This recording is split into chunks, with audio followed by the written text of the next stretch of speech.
Сәлеметсіздер ме оқушылар? Біз бүгін жаратылыстану пәнінен онлайн сабақ өтеміз. Сабағымыздың тақырыбы қызыл кітап не үшін қажет?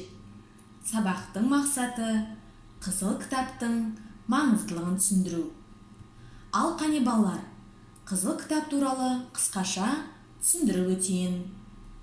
Қызыл кітап халықаралық табиғат қорғау одағының қызыл кітабы.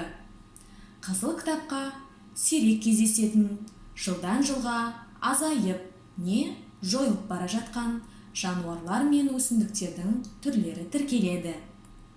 Мысалы, қызыл кітапқа кіретін жануарлар қызыл қасқыр, қарақал, барыс, итаю. Соның ішінде Қазақстанның қызыл кітабына 40 жануар кірген. Мысалы, қарақұйрық, қызыл қасқыр, қабылан, шағыл мысығы, қарақал, тағы да басқа көптеген жануарлар бар. Және де балалар, біздің жерімізде қызыл кітапқа енген құстар да бар. Мысалы, сұңқылдақ аққу, сары құтан, көк құс, ақбас құмай, сақалтай, жорға дуадақ. Осы сияқты тағы да басқа көптеген құстар қызыл кітапқа енген. Ал балалар, бұл тапсырмада жануарлар берілген. Қызыл кітапқа енген қандай жануарларды білесің? Суреттерін табайық. Біздің елімізде мекендейтін жануарларды ата.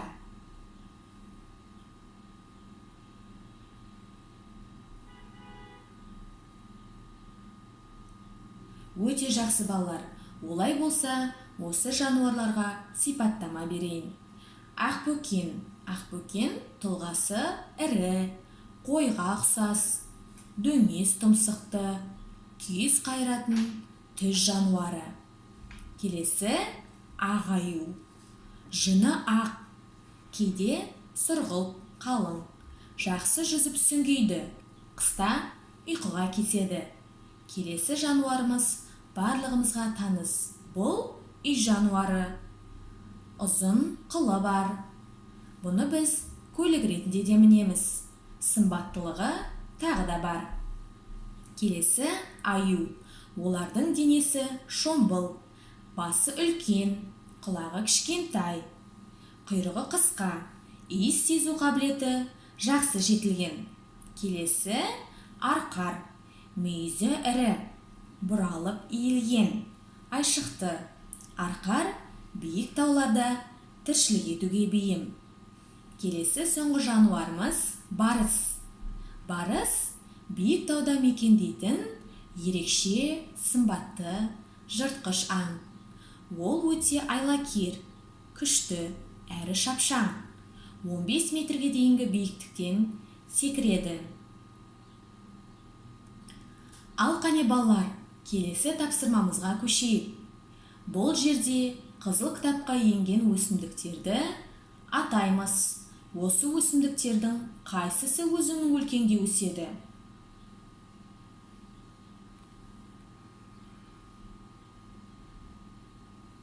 Өте жақсы. Жақсы балалар. Олай болса, өсімдіктер бізді барлық жерде қоршайды. Жұмысқа барғанда, баламен бірге жүргенде, сапарға шыққанда, тіпті әрбір адамның үйінде кемінде бір тірі гүл болуы керек. Жақсы балалар, тапсырмамызды қорыта келе қызыл кітапқа енген жануарлар аю, барыс, арқар. Олай болса, үйге тапсырма, сұрақ. Қызыл кітап дегеніміз не? Ол бізге не үшін қажет? Өсімдіктерді сақтап қалу үшін не істеу керек?